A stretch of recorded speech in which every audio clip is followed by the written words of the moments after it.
Selamat sore Bapak, selamat sore teman-teman. Di sini saya mau perkenalkan nama saya Mensa Pilikondro dengan NIM 1803030163, jurusan Sosiologi, Fakultas Fisip Undana Kupang.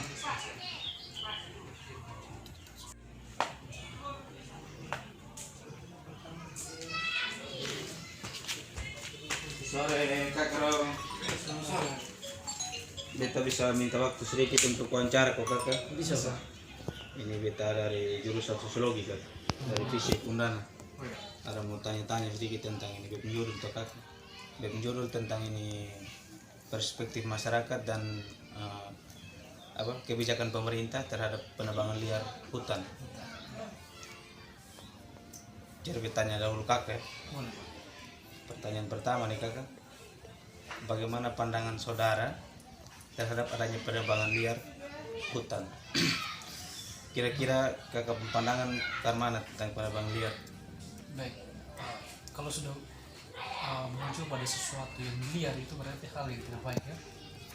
Baik, berbicara dengan penebangan pohon secara liar, kalau pandangan saya itu merupakan sesuatu yang tidak baik sama sekali dan juga tidak asing. Ya, penebangan secara liar ini terus dilakukan oleh masyarakat meskipun segala aturan telah ditetapkan oleh pemerintah dan bahkan berbagai sanksi-sanksi telah dikeluarkan oleh pemerintah terhadap orang-orang yang melanggar aturan atau orang-orang yang telah melakukan penebangan pohon secara liar. Nah, sebenarnya penebangan tersebut sudah diupayakan supaya tidak ada, tapi namun masih ada saja masyarakat yang melakukan penebangan secara liar begitu.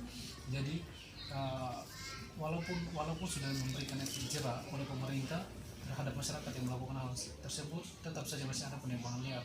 Nah, penebangan liar ini merupakan sesuatu yang merusak hutan ya. Nah, andai kan kalau hutan sudah rusak, otomatis berbagai aspek lain akan ikut berpengaruh, misalkan oksigen, kemudian terjadinya banjir dan lain sebagainya.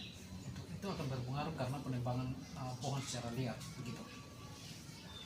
Pertanyaan kedua Kakak, apa yang perlu dilakukan oleh masyarakat dalam melestarikan hutan? Kalau menurut beta sendiri yang harus dilakukan masyarakat tuh, mereka harus ada tindak lanjut yang dimana mereka harus bekerja sama dalam bergotong royong atau menanam kembali pohon yang telah mati. Kakak jawab pertanyaan kedua, apa yang perlu dilakukan oleh masyarakat dalam melestarikan hutan? Kalau menurut beta masyarakat tuh harus saling bekerja sama, dimana mereka harus saling bersosialisasi dan membangun kerjasama, yaitu seperti mereka menanam kembali pohon yang telah mati dengan cara stay agar bisa menjaga kelestarian alam yang dapat mencegah adanya banjir begitu. Saya ingin tambah sedikit ya. Ya. Agar tetap melestarikan hutan yang gundul atau yang telah dirusak oleh orang yang tidak bertanggung jawab, itu ada berbagai cara. Itu seperti yang saudara tadi katakan juga bahwa adanya reboisasi dalam istilah. Reboisasi itu penanaman pohon kembali terhadap hutan yang gundul. Kemudian juga harus ada kesadaran dari masyarakat itu sendiri agar tetap menjaga hutan. Jangan sampai tidak punya kesadaran bahwa hutan itu penting untuk kehidupan. Selain untuk kehidupan manusia sendiri, bahkan hewan-hewan yang menjadikan habitat tersebut untuk hidup juga akan berpengaruh untuk kehidupan keberlangsungan hidup mereka gitu. Jadi perlu kesadaran selain dari tadi itu menanam pohon tadi, penting kesadaran masyarakat itu harus dibangun gitu, agar bisa melakukan sesuatu yang baik untuk melestarikan hutan tersebut. Lanjut ya Kak. Pertanyaan ketiga, menurut saudara apakah kebijakan dari Pemda dalam menjaga hutan sudah tepat atau tidak atau belum? Maksudnya kebijakan dari pemerintah daerah kira-kira dengan hutan yang bukan hanya di Sumba saja, di sini juga begitu. Kalau berbicara mengenai kebijakan, setiap kebijakan yang dikeluarkan oleh pemerintah itu pasti baik adanya. Namun bagaimana ketika kebijakan tersebut diimplementasikan dalam masyarakat atau dilakukan oleh masyarakat, kadang begini, meskipun aturannya begitu ketat, tetapi masih ada saja begitu masyarakat yang tetap melakukan hal-hal yang dapat melanggar aturan-aturan tersebut, meskipun aturan tersebut sudah dikeluarkan oleh pemerintah atau sudah dibuat oleh pemerintah, tapi masih ada saja masyarakat yang melanggar begitu. Nah, kita juga tidak boleh langsung mengambil kesimpulan bahwa masyarakat tersebut sebenarnya kadang ada berbagai faktor juga yang mendorong dia untuk menebang pohon. Mungkin saja dia mau jadikan ladang untuk menanam segala macam tanaman yang bisa untuk memenuhi kehidupan mereka, kebutuhan mereka begitu. Jadi kita tidak boleh melihat. Nah, tapi di sini yang penting adalah bagaimana masyarakat itu bisa menjaga, menanam kembali pohon-pohon yang telah ditebang tadi agar ada yang baru begitu, sehingga ketika pohon itu ditebang ada yang muncul yang baru. Nah, kebijakan yang dikeluarkan oleh pemerintah, misalkan terkait dengan aturan-aturan untuk menjaga hutan, ya, untuk menjaga hutan agar tetap rindang dan lain sebagainya, itu sudah sangat bagus begitu, sudah sangat tepat. Namun ketika sampai di masyarakat itu, yang masyarakat tidak sadari bahwa aturan tersebut menunjukkan adanya hal-hal yang sudah menyimpang terhadap pelanggaran pelestarian hutan, sehingga aturan tersebut mereka tidak sadari bahwa aturan tersebut untuk itu begitu. Jadi perlu kembali membenak terhadap kesadaran masyarakat. Selanjutnya kakak, menurut saudara, apakah perlu bantuan hukum agar dapat memberikan efek jerah terhadap pelanggaran? Kalau menurut beta harus ada, yang dimana mereka harus diberikan pelatihan begitu kan. Kalau sudah ditangkap, mereka harus ada pelatihan yang dimana diajarkan mereka mengenai tata krama, mengenai suatu tindakan yang mereka harus lakukan selain daripada penebangan liar itu, agar mereka tidak terpaku terhadap penebangan secara liar dan mereka bisa mencari pekerja dengan cara yang lebih baik daripada penebangan liar itu. Pertanyaan terakhir kakak,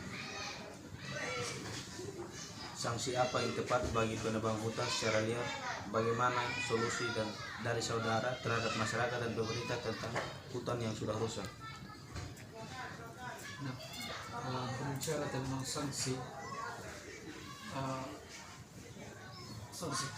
kita harus melihat dulu. Banyak sekali aturan Indonesia ini sangat kadang juga error, ya. Artinya yang semestinya harus diberi sanksi kadang tidak, kemudian kadang yang semestinya tidak memperoleh sanksi tersebut kadang itu yang dapat. Misalkan ada berbagai masalah yang kita lihat, ya, baik dari media maupun surat-surat majalah begitu. Salah satu contoh adalah pernah ada kasus seorang nenek yang mencuri kayu. Nah, itu sebenarnya memang bukan hal baik, itu tidak wajar sih, tapi kita harus melihat dulu juga dari indikator lain, misalkan umur dari si nenek begitu. Nah, sebab ancaman yang bukan hukum pidana yang diperoleh nenek ini adalah sangat banyak, mungkin 6 tahun penjara atau bagaimana itu, atau mungkin lebih dari itu lagi. Nah, sebenarnya itu tidak boleh dilakukan, tidak boleh, harus ada kebijakan juga dari pemerintah. Jangan asal menetapkan bahwa ini adalah salah begitu. Kita harus melihat juga bahwa ternyata dia mengambil kayu itu yang bukan haknya karena kebutuhan ini, memang itu tidak bagus. Tapi kita harus melihat bahwa umur nenek ini tidak pantas lagi untuk diberikan hukum pidana atau di penjara kan begitu. Kita harus melihat itu juga. Mungkin dari teman ada, mungkin dari beta ini harus adanya terapan yang disesuaikan dengan sila kita yang kelima, yaitu keadilan sosial bagi seluruh rakyat Indonesia. Karena di mana dalam suatu penebangan secara liar ada yang juga mereka menjebak orang bahwa sebenarnya orang itu ingin melestarikan alam dengan membangun suatu kebun kayak kebun tebu begitu untuk menjalankan usaha mereka, tetapi mereka menfitnah orang itu dengan katanya ini penebangan liar. Jadi mesti ada tindak lanjut dari pemerintah. Itu dalam hal ini provokasi gitu. Ya, memprovokasi.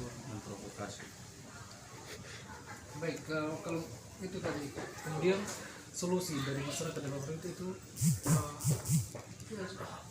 kita sebenarnya tidak terlalu rumit sih. Kalau masyarakat sendiri punya kesadaran akan pentingnya melestarikan hutan, sebenarnya tidak rumit. tidak rumit sama sekali. Namun kita tidak juga cenderung menyalahkan masyarakat, karena masyarakat juga nih mempunyai kebutuhan Pak, ya, baik papan, pangan maupun sandang. Itu adalah kebutuhan dulu yang penting. Ya, karena daripada mencuri, daripada melakukan sesuatu yang sifatnya kriminalitas, lebih bagus menanam, begitu kan? Ya, itu dengan cara dia pasti menebang pohon. Tapi pemerintah harus memberikan syarat, misalkan ketika menebang pohon harus tanam ulang lagi, begitu yang baru, supaya ada pembaruan terhadap hal tersebut, begitu. Jadi pemerintah juga harus tegaskan aturan terkait dengan penebangan pohon secara liar, begitu, agar orang tidak semena-mena menebang pohon secara liar. Harus diperkuat. Kalau memang aturan sudah dibuat, lakukan tindakan yang nyata, begitu. Jangan sampai buat aturan tapi tindakannya lain. Itu juga menjadi persoalan yang baru lagi, begitu. Padahal aturannya sudah dibuat, tapi nanti tindakan di lapangannya berbeda juga. Begitu. Jadi terima kasih Kak untuk waktunya. Ya, Sama-sama. Selamat. Terima kasih Kak. oke.